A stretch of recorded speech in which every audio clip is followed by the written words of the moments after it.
Publishing Puzzle podcast. This is Ryan here.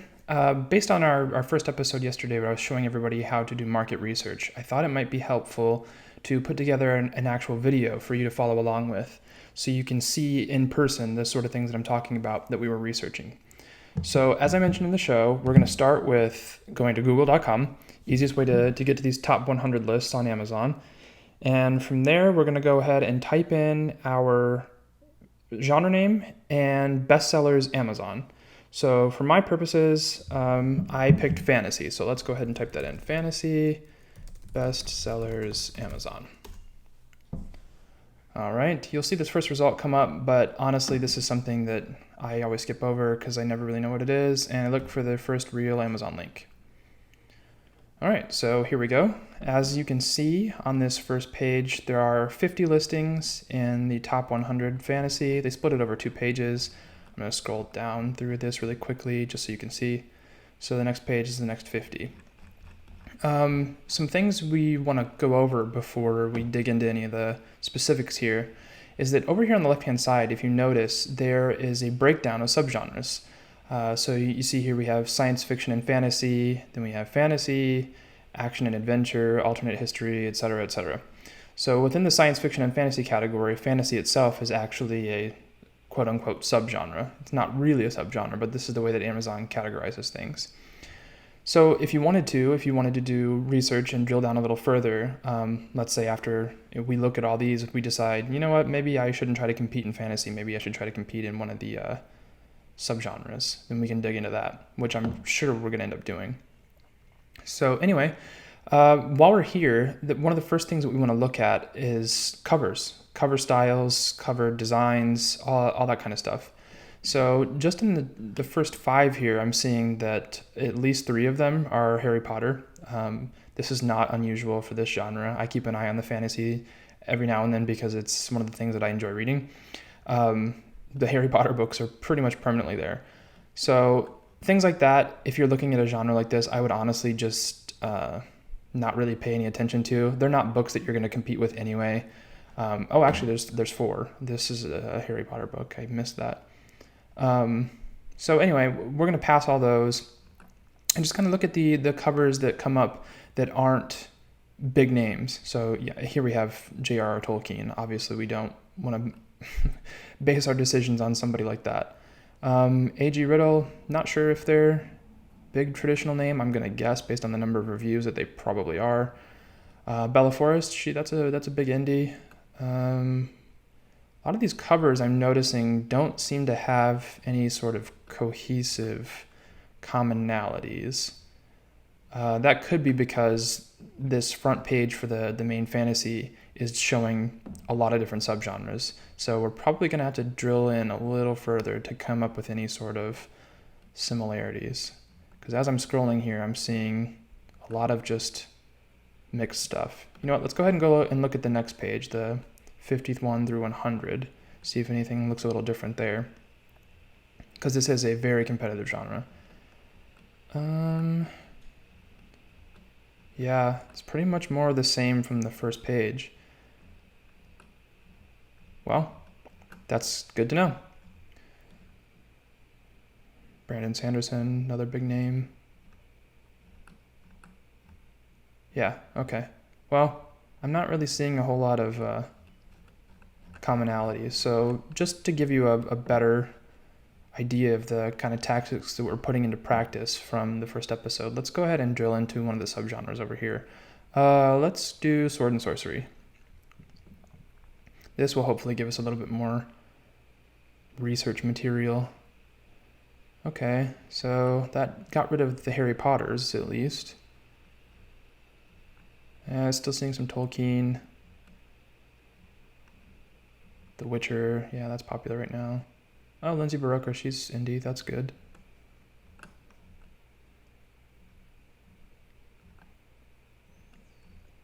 I am starting to see a little bit more trends among this in terms of the cover styles and cover designs. One thing I will point out, though, is that a lot of these books that I'm seeing, at least as far as I can tell, I haven't dug down into the specific pages to see for sure yet, but they look more like traditionally published books. which that's fine. They're not things that you should automatically disregard when you're doing your research, but given that we're indie authors, we generally want to model our decisions after other indie authors, specifically ones that are successful. The traditional publishers can get away with things that sometimes we might be able to emulate, but often we can't. So I'm going to go ahead and pick out a few that I have caught my eye for various reasons. So I'm going to go ahead and pick this Fate marked book here. Let's just go ahead and click on it. So first thing I notice on the cover is that it's illustrated. Next thing I notice is the reviews. 682 ratings, 4 stars, not bad. That's pretty average for that number of reviews. It's rare to see a book with that many reviews that has a rating higher than 4 or 4.5, just because there's so many people reviewing it. It is in Kindle Unlimited. It is 99 cents, so that's interesting to note. I don't know if this is on sale right now. Pretty short description, so that's good to know. Looks like it's in a pretty long series too. This is something I didn't mention in the show, but you can actually look at a series carousel here if the author has put their books into a series on the back end. Okay, so we've got 5 books. First one's 99 cents, the rest are all $5.99. So I'm going to assume that this first book is not on sale. It's probably just a 99-cent price to serve as a lead-in to the rest of the series. Okay, so while we've got this page pulled up, I'm not going to focus too much on the description or anything like that because it's not particularly helpful for you since we're all going to be writing different things. I'm going to focus on the things that are actually useful across genres. So right here we have the length.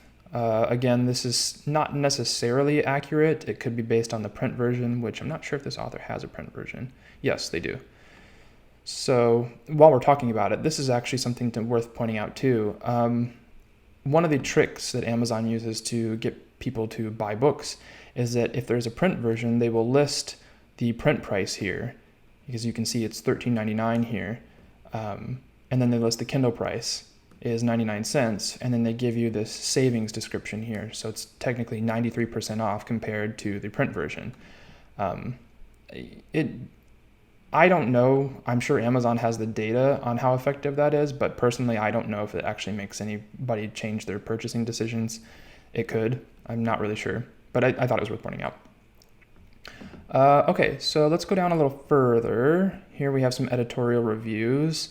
This is something you can fill in on the back end of your Kindle dashboard when you're uploading your book, as well as your About the Author section here. This is all optional stuff. You don't have to fill it out, but I mean, if you have editorial reviews, by all means, use them.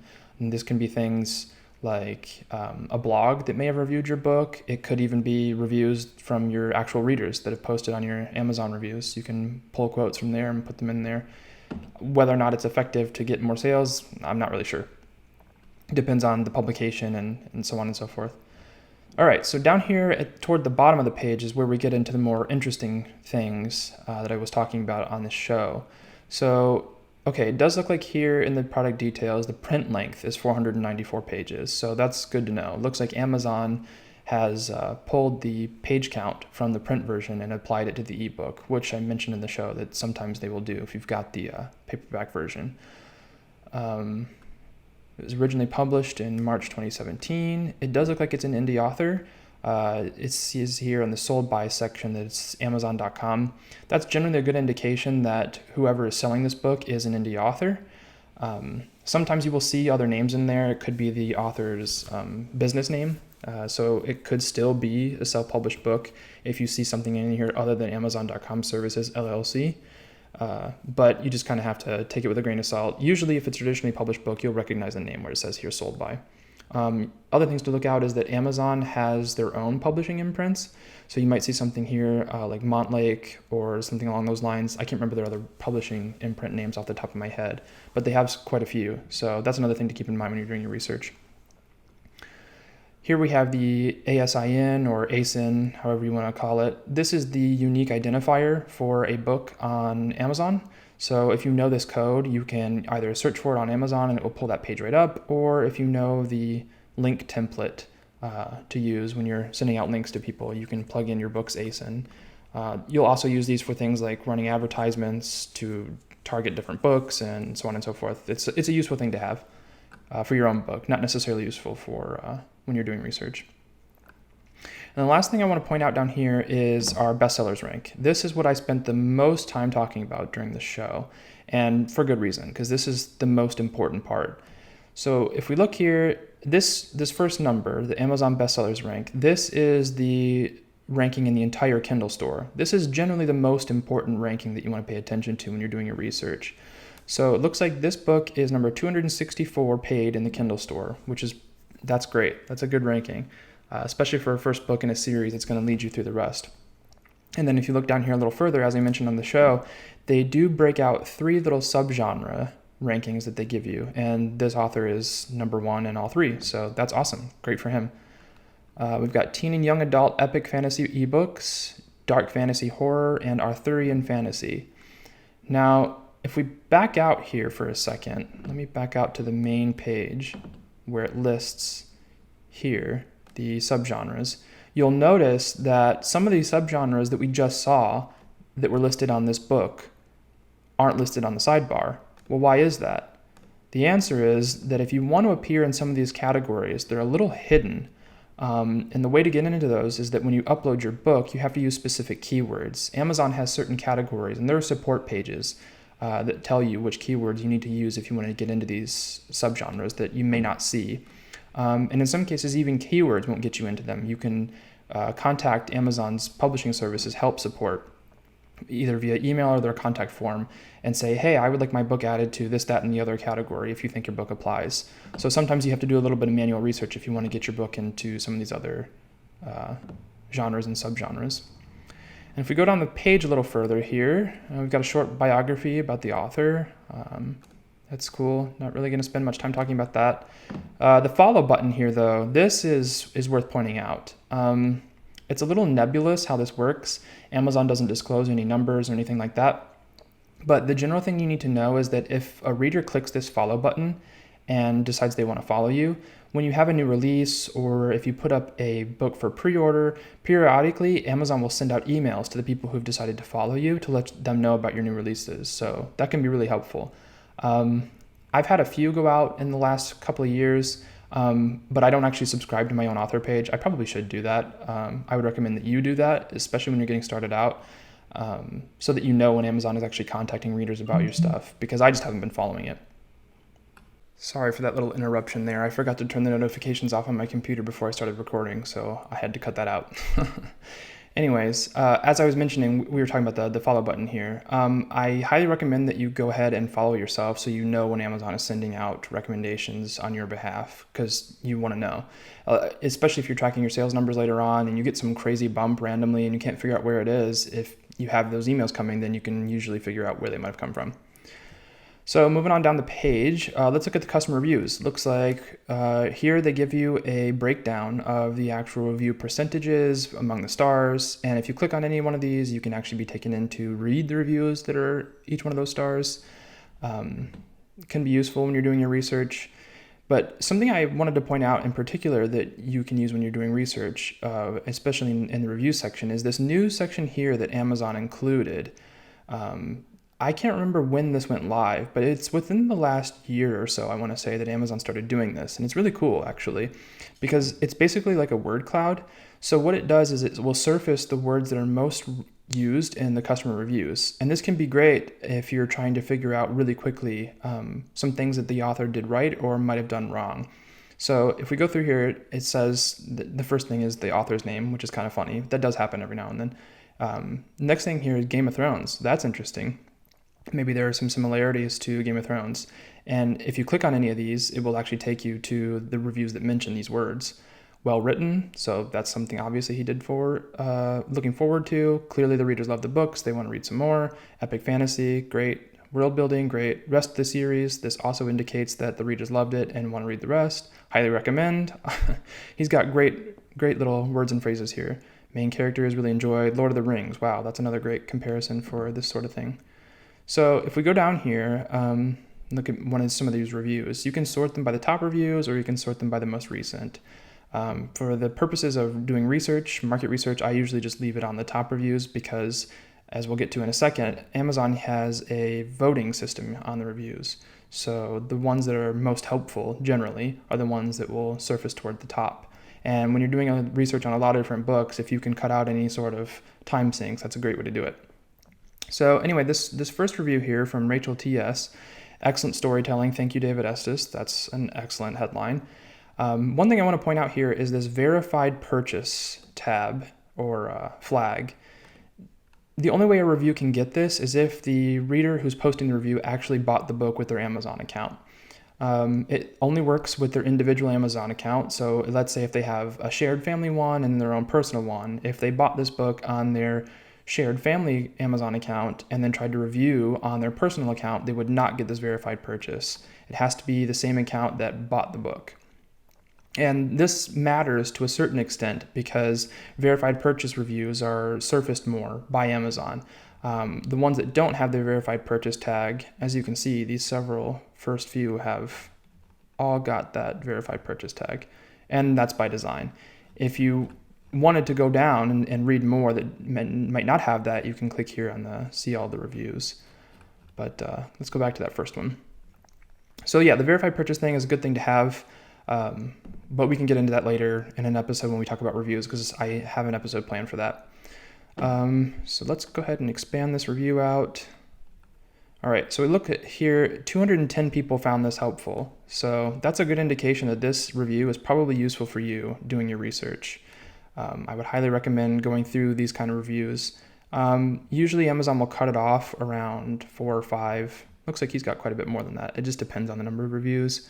But this is a good way to get a kind of bird's eye view of some things that you might want to know for your research. Now, one other thing I recommend doing, actually, because these reviews are all great. We got a 5, a 4, 5, 5, 5, 5, 5, 5. Okay, so if you want to do some research and see what the author might have done wrong in order to get an idea of the reader expectations, let's go ahead and click into some of the 1-star reviews. These are all verified purchases too, so it looks like these are people who actually bought the book. And I should point out, the verified purchase tag, at least as I'm recording this in April 2020, a review can only get that if they bought the book. Right now, Barrows and Kindle Unlimited will not give a review a verified purchase tag. I'm hopeful that in the future Amazon will change that. I think they should, but as it stands now, it's only for a purchase that you can get the verified purchase tag. Anyway, so this person said they got halfway through and couldn't finish. Main characters were bad. I'm not going to go through this poor author's bad reviews and because I don't want to trash them or anything. They are a hardworking author, I am sure of it.